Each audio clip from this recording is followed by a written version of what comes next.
Buongiorno ragazzi, buongiorno ragazze, bentornati sul canale.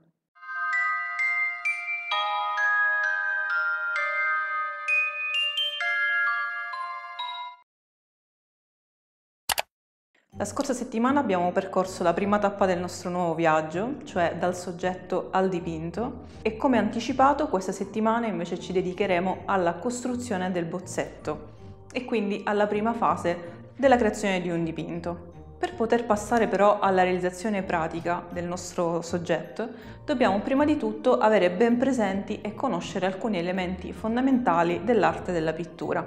Quindi ho deciso che questa fase verrà divisa in due parti, che saranno la conoscenza e la comprensione del soggetto e poi la realizzazione dello stesso. Ecco i protagonisti di un dipinto, primo tra tutti la luce. Come vi ho già accennato, in pittura si impara guardando. Infatti, la cosa più importante per un pittore è riuscire a distaccare lo sguardo, nel caso della riproduzione di un dipinto, come può essere quello paesaggistico, ma anche come può essere quello del ritratto, spostare il suo sguardo dall'occhio del turista, l'occhio dell'osservatore, all'occhio del pittore. John Carlson, che è stato un pittore americano impressionista di origine svedese, diceva che lo spazio che vediamo in un'immagine è composto interamente dalla luce. E questa è una verità universale di cui dobbiamo tenere conto quando iniziamo ad approcciarci alla pittura. Come ci insegna la scienza, tutto ciò che vediamo lo vediamo grazie al fatto che la luce lo colpisce. I colori altro non sono che il rapporto, la relazione tra la luce e la superficie che va a colpire. Di conseguenza, quando noi andiamo a dipingere un qualcosa, noi andiamo a dipingere la luce che, colpendo quell'oggetto, ci permette di vederlo.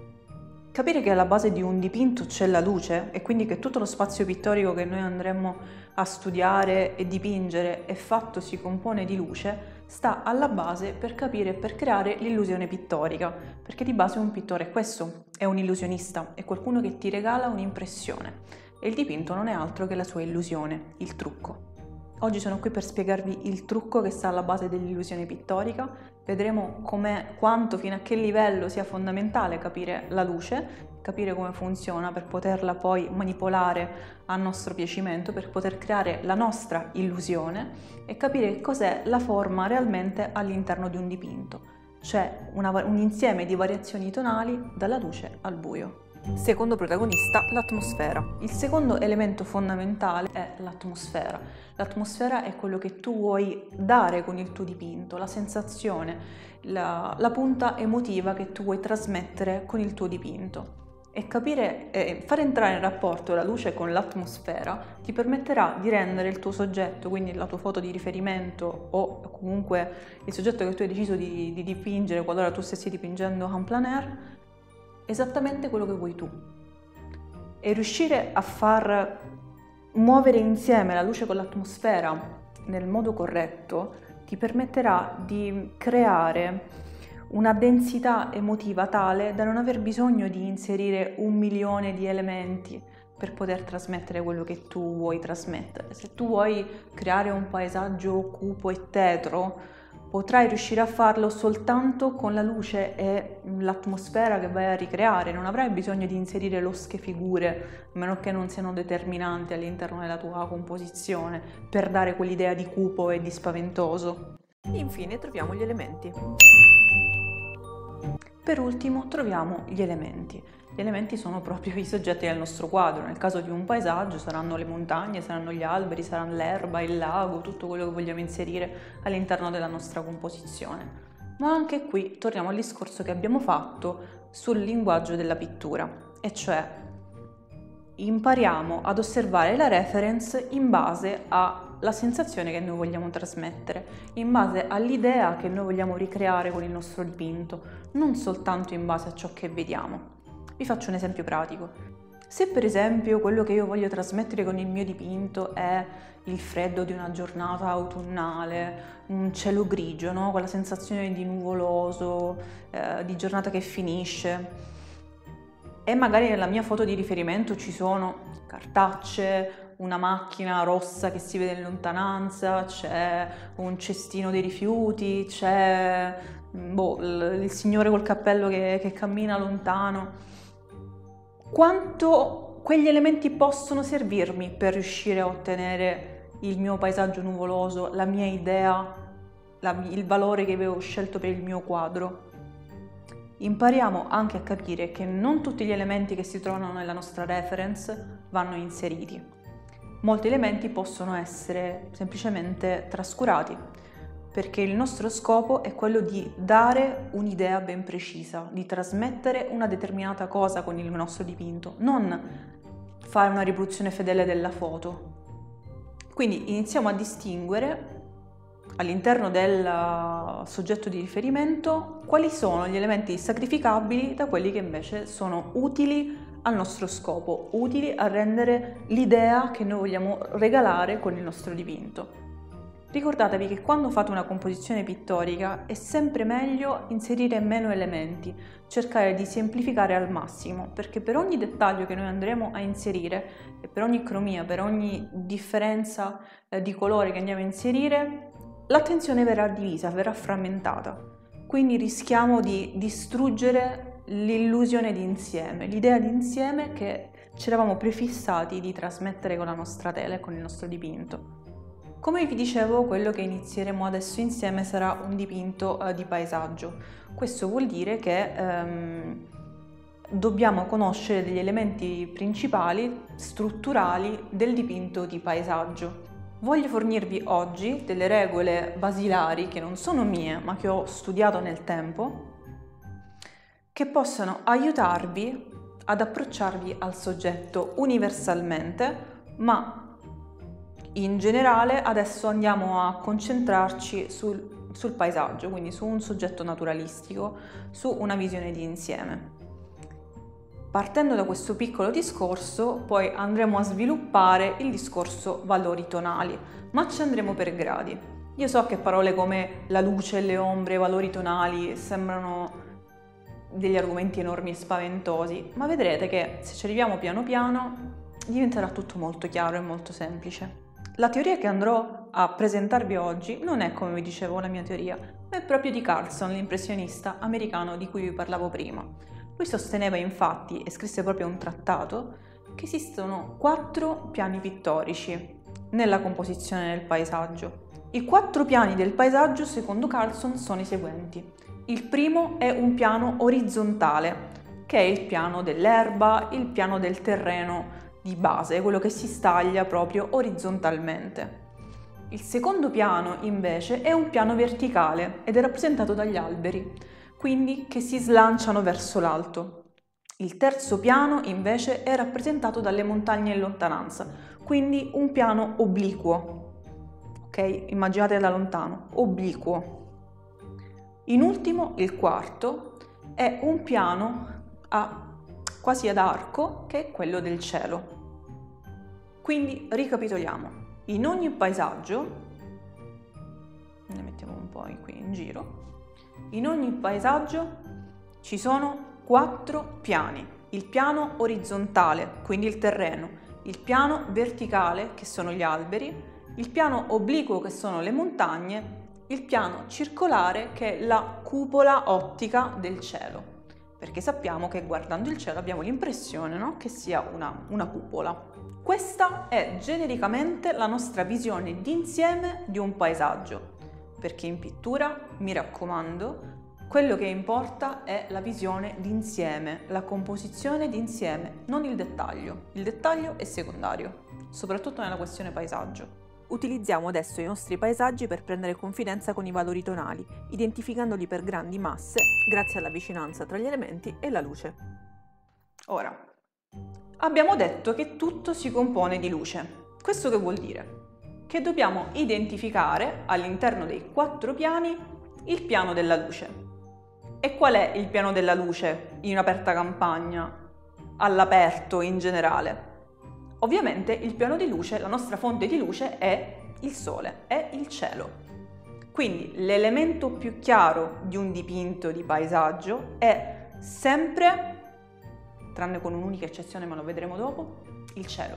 Soffermiamoci su questo elemento, perché questo che vuol dire? Che se quella è la nostra fonte di luce, per la teoria che tutto ciò che andiamo a rappresentare, tutto ciò che vediamo, lo vediamo in rapporto alla luce, vuol dire che tutti gli altri colori e in questo caso valori tonali, rapporto vicinanza con la luce o con l'ombra, dipenderanno dalla fonte di luce e dal modo in cui la luce si riflette sul piano.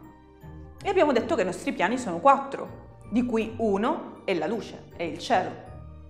Ora, il primo piano abbiamo detto essere un piano orizzontale. Voi non lo sapete, ma sopra il foglio c'è una lampada, c'è il lampadario. Ora, quando un piano si trova in orizzontale rispetto alla fonte luminosa, verrà investito completamente dalla luce perché è come se si stessero guardando in faccia. È completamente privo della possibilità di coprirsi. Se voi guardate un campo senza voi immaginate un campo senza nessun albero, senza nessuna casa, un campo di giorno è completamente investito dal sole. Questo cosa vuol dire? Che l'elemento orizzontale sarà il mezzotono più chiaro immediatamente dopo la nostra fonte di luce. Quindi il primo tono, il tono più chiaro, abbiamo detto che è il quarto piano, cioè il piano del cielo, e adesso sappiamo che il secondo tono più chiaro, quindi il mezzotono chiaro, sarà rappresentato dal piano orizzontale perché viene colpito in pieno. E questo ci aiuta a capire anche il rapporto che la luce ha con gli oggetti.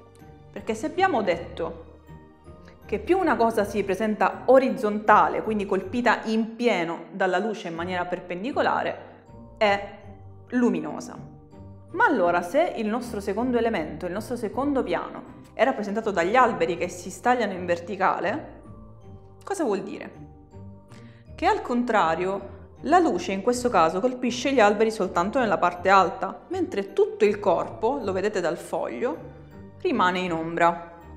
Infatti il secondo elemento e in generale in un paesaggio tutti gli elementi che si stagliano perfettamente in verticale sono quelli che vengono colpiti meno dalla luce, quindi saranno il valore tonale più scuro all'interno della nostra composizione. In ultimo abbiamo detto che abbiamo il terzo elemento e quindi quello delle montagne che si stagliano in obliquo.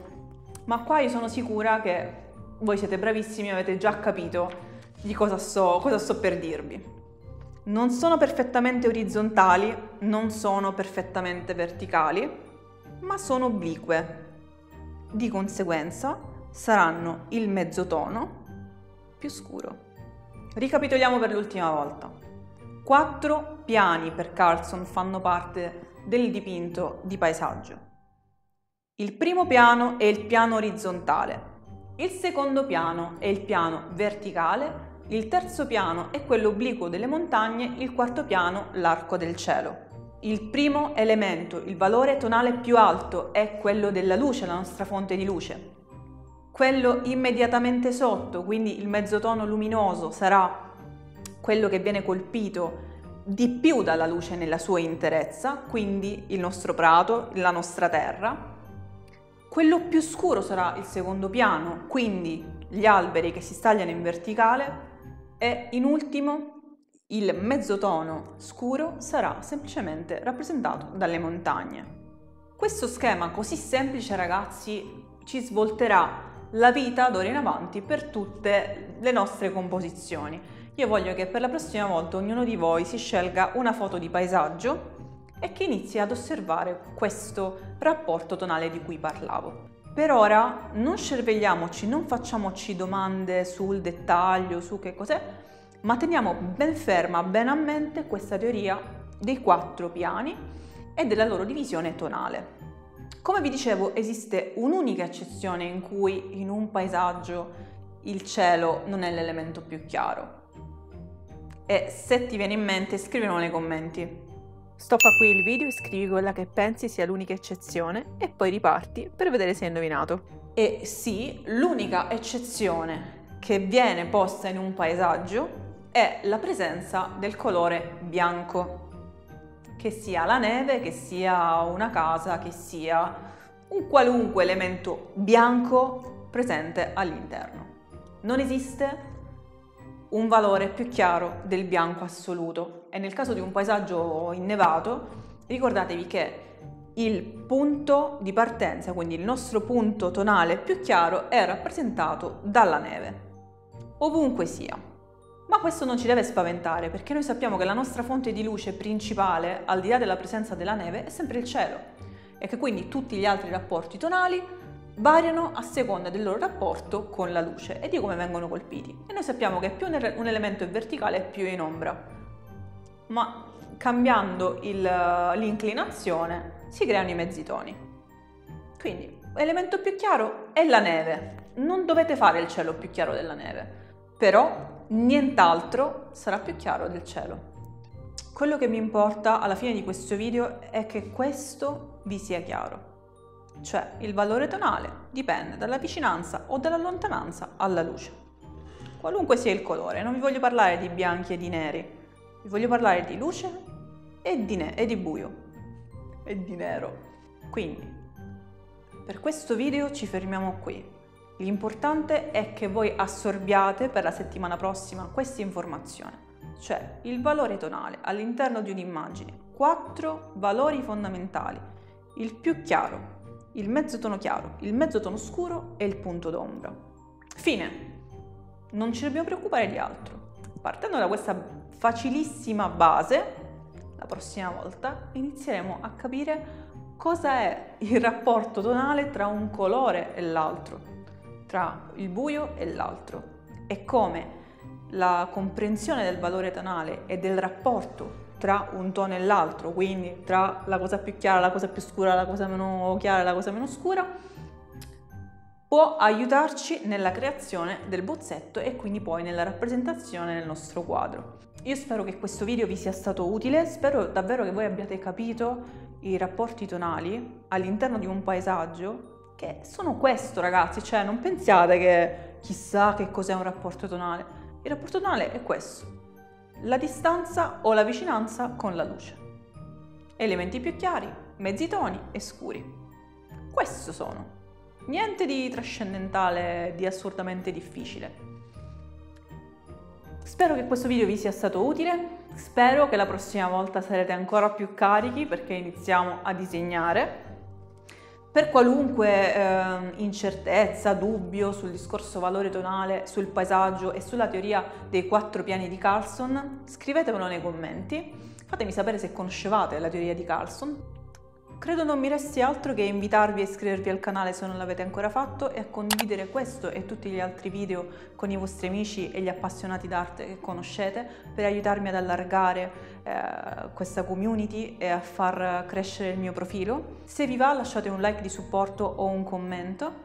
Non dimenticate di attivare la campanellina delle notifiche e di seguirmi su Instagram, dove mi trovate quotidianamente.